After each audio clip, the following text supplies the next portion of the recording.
Rhydon, use Fisher. The gym floor shook beneath Rhydon's feet as it let out a tremendous bellow. If this move hits... All at once, an enormous crack opened in the earth.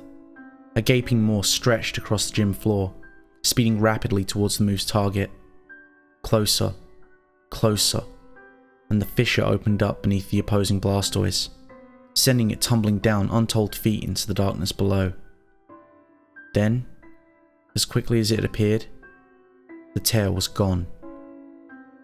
The gym floor shone flawlessly under the cold synthetic light, and Blastoise was nowhere to be seen. The opposing trainer's tears fell swiftly now, splashing silently onto the pristine tiling on which its Pokemon had vanished.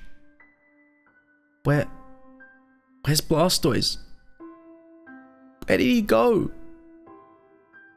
The trainer was staring listlessly at the ground, refusing to move an inch.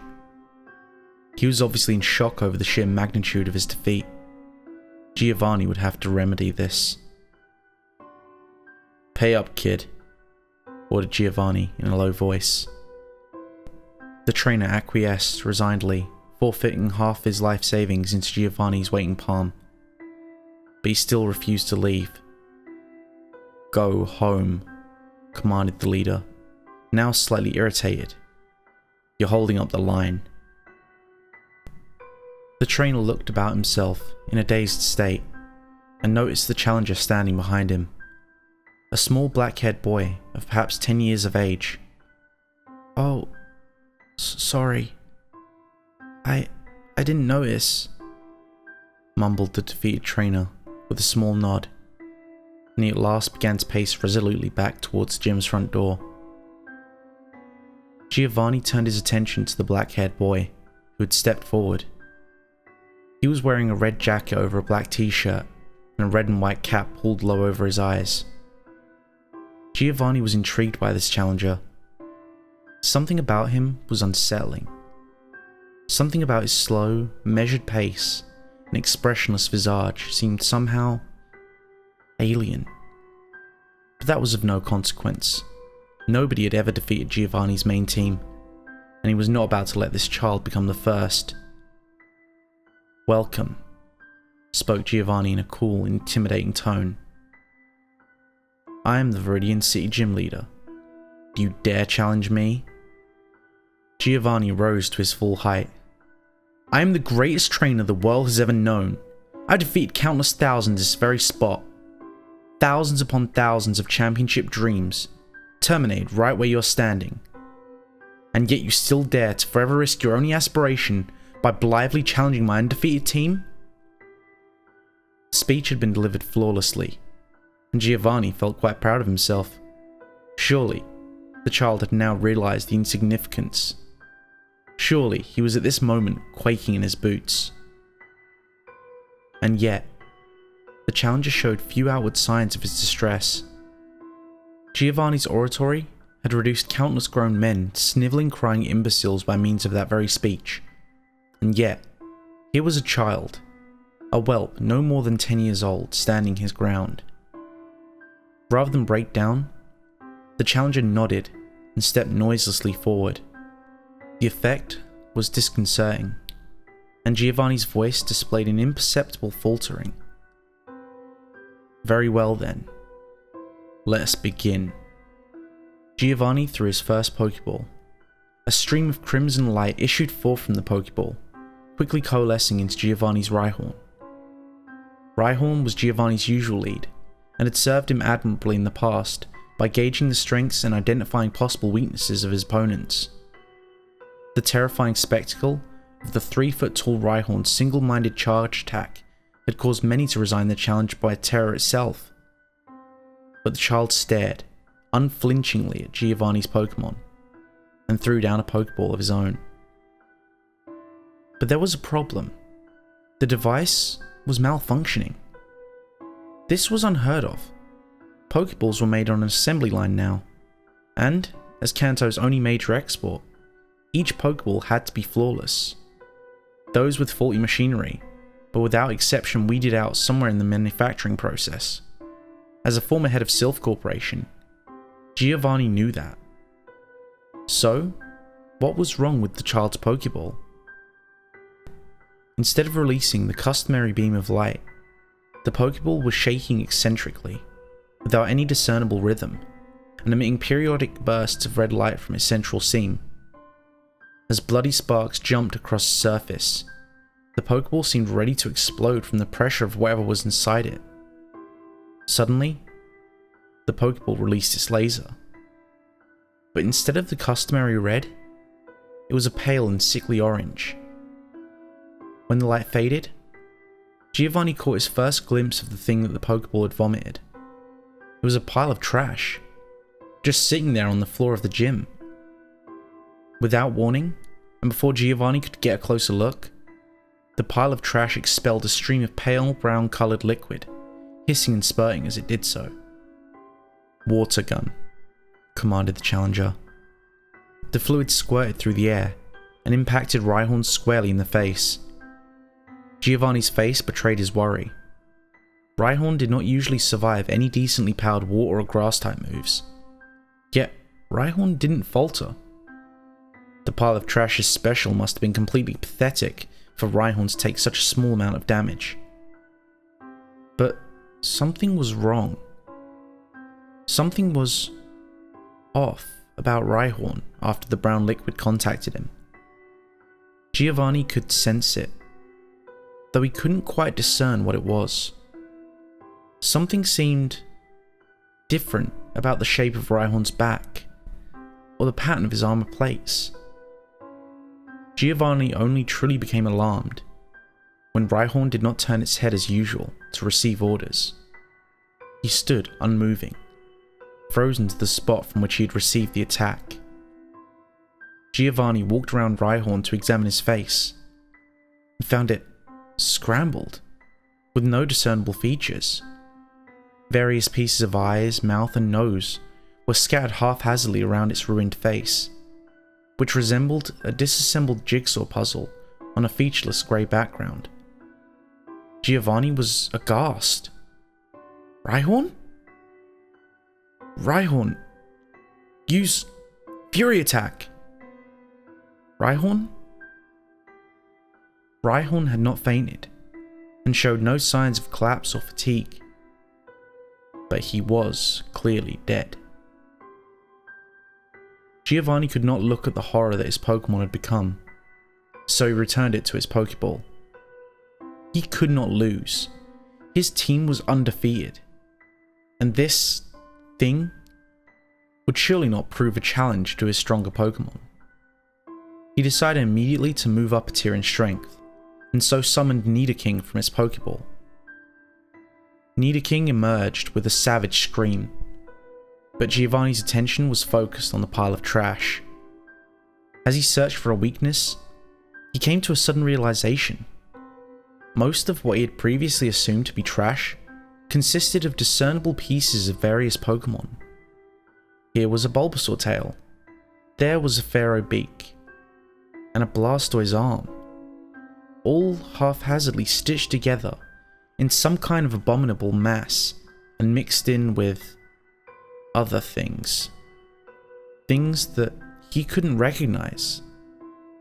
There were letters and numbers, pieces of signs and buildings, and chilling geometric patterns that he couldn't even begin to identify. And it was distinctly larger than it had been 30 seconds ago. With each passing second, the thing grew. It was a slow process, but the pile of trash appeared to be steadily expanding without any external source. But maybe that was just a trick of the light. Giovanni didn't even know where to look for a weakness, or what such a weakness would even be.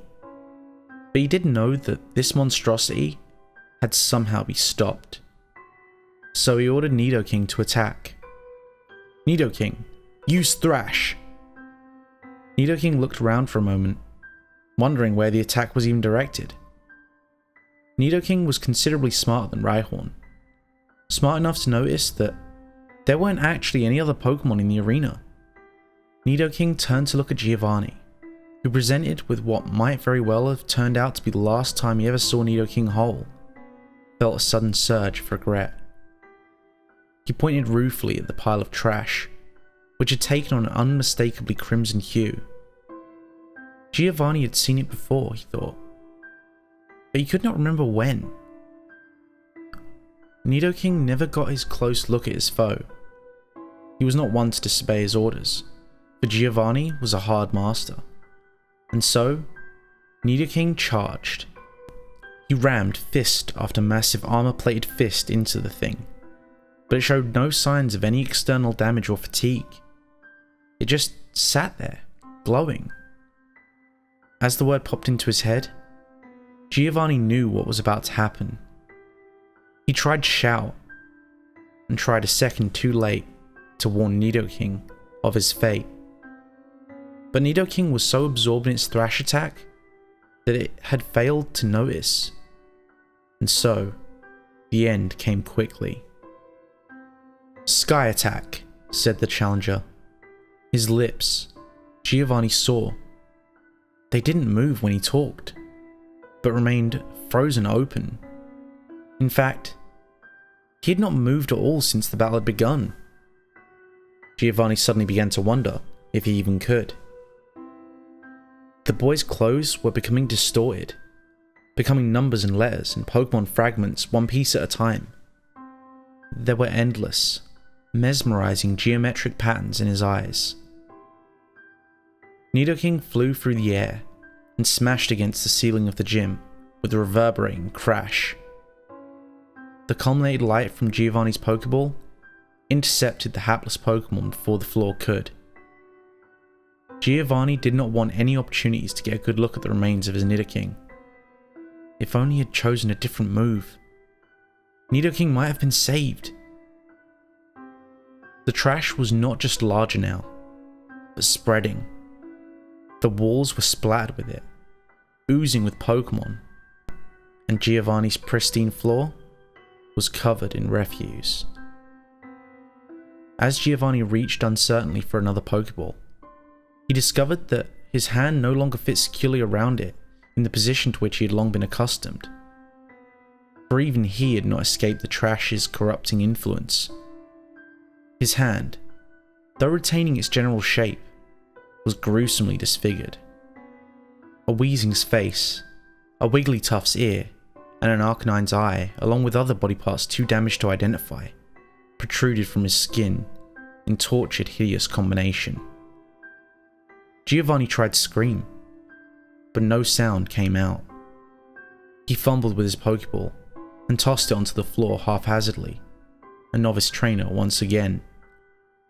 Rhydon emerged, but even he was not free of the trash's scarring. His skin had a reddish tint, and his spikes were misaligned with the ridge of his back. Giovanni could not order an attack, but he did not need to. Rhydon was incapable of movement, as Giovanni himself. Across the arena, the opposing trainer no longer bore any resemblance to a black-haired human being. He was already consumed. A pile of trash in a hominid shape. Only the cap remained, pulled low over where the trainer's eyes once were. Giovanni could just make out the black, embroidered capital letters printed on the front. "Future Pokemon Master," the cap read. The boy's lips could not move, but the trash's attack came anyways. It let out a hideous scream, torn from the larynx of nearly every Pokemon in Kanto, savagely twisted and ground together to form a single, unending screech. As the monster grew larger still, its cacophony grew louder, and Giovanni's consciousness was fading fast. The walls of his gym turned to sludge, and Giovanni felt his body beginning to crumble around him. Rhydon was melting beside him, and the trainer and his Pokemon slowly merged into a single puddle of liquid death. The trash filling his vision at last invaded Giovanni's final thoughts as he saw the world disintegrate, and the abomination consumed all.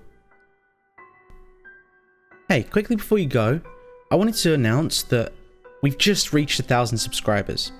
So, what I'm going to be doing is this Sunday coming up, I'm going to be doing a 1,000 subscriber Q&A and live narration stream, which means for the first time ever, I'm going to be trying these live. So expect a lot of mess ups. So that'll be happening 9 PM GMT. So there's going to be a link in the card above, and that should show you where the live stream will be hosted. That way you can have it ready. It'll also show you exactly how long until the live stream from today. But regardless, thank you all for subscribing, and I look forward to seeing you on Sunday. Take care.